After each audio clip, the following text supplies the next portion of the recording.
Good evening, welcome to Manchester Film Festival. We're going to talk a little bit about Monitor, which is a film I believe you guys have made. Yeah. We have. Sure, tell me what was your involvement, and also tell me about the film. I was the director. I wrote it. The film. Tell us about the film. Yeah. Also maybe your names, guys. Oh, yeah, Oh yes. sorry. My name's Ben, and this is Margot. I'm Margot. And yeah, so it's a short about a couple who are trying to start a family, and in this world, to start a family, you have to pass a trial where the state sends you a kind of robot observation baby to raise under observed conditions, and then they make a decision about whether or not you are eligible to have kids of your own. And so it's about this couple going through a trial and the tensions in their relationship, which are then complicated when the baby malfunctions, and one of the parents, who's doing most of the hands-on parenting, starts talking to someone who works for the trial company through the medium of the baby. And do we do spoilers or not? No spoilers. No spoilers. And that becomes complicated, is the non-spoiler way to say that. Yeah. So, would you describe it as dystopian, and is that anything that's important to your story, or is it simply by having this external factor that doesn't exist in the real world allows you to talk in real terms about things that you perhaps wouldn't talk about otherwise? That's an excellent question. I think for me it's a little bit of both.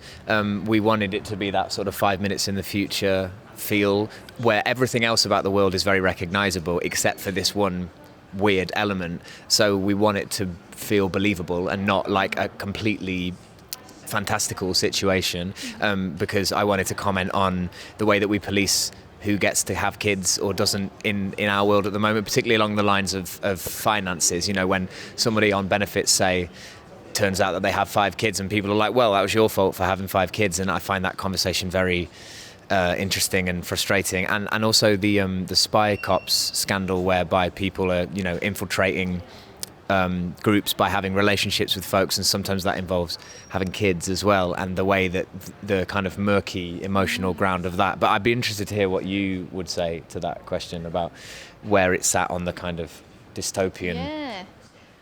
So for me, it is the 5 minutes in the future. I don't find it dystopian. I think this could happen tomorrow. If they wanted to roll it out, they could.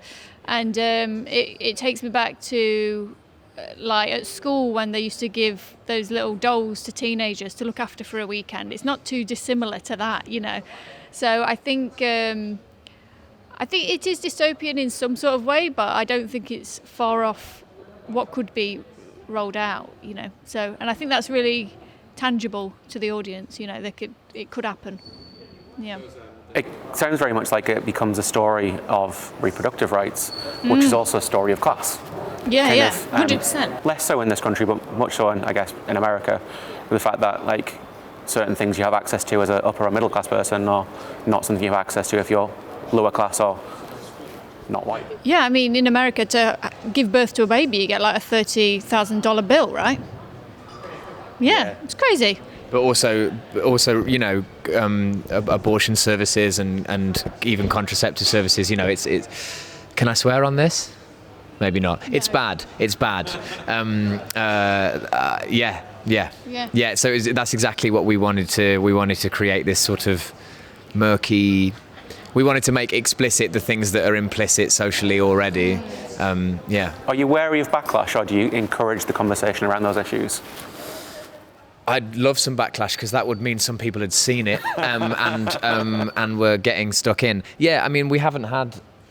I certainly haven't had any experience of that. I love the conversations. What we enjoy, we've seen it screened a few times with an audience at a few different festivals now we've been lucky enough to go to, and the reaction, because it's kind of comedic in moments, and the idea of speaking to someone through the medium of a robot baby that just sort of lies there inanimately, but there's a very animate person on the other end of it, is inherently quite funny and quite weird. So we've been enjoying that delicious kind of people finding it amusing and then finding it a little bit disturbing and shocking, and so I hope it sits in this.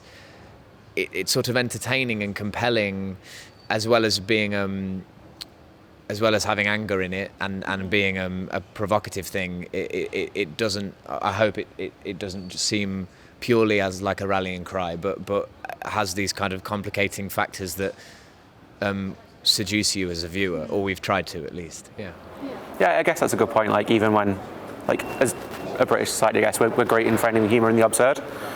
What moments of joy occurred on set while you were filming it and perhaps bleed through into the film?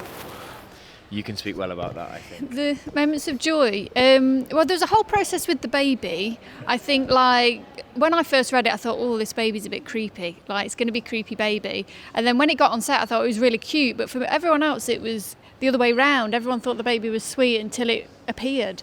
And then people were like, oh, this is a creepy baby. So that was strange.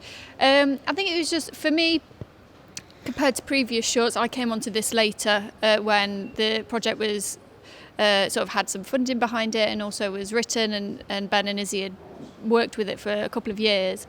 So as a director, it was a really nice process to have one location, 2 actors, and a third actor being a voice of a baby. For me, that was great. I really enjoyed it, and it was smooth sailing. Yeah, I don't think there was any. It was all joyful. It was very nice. I was the voice of the baby on set.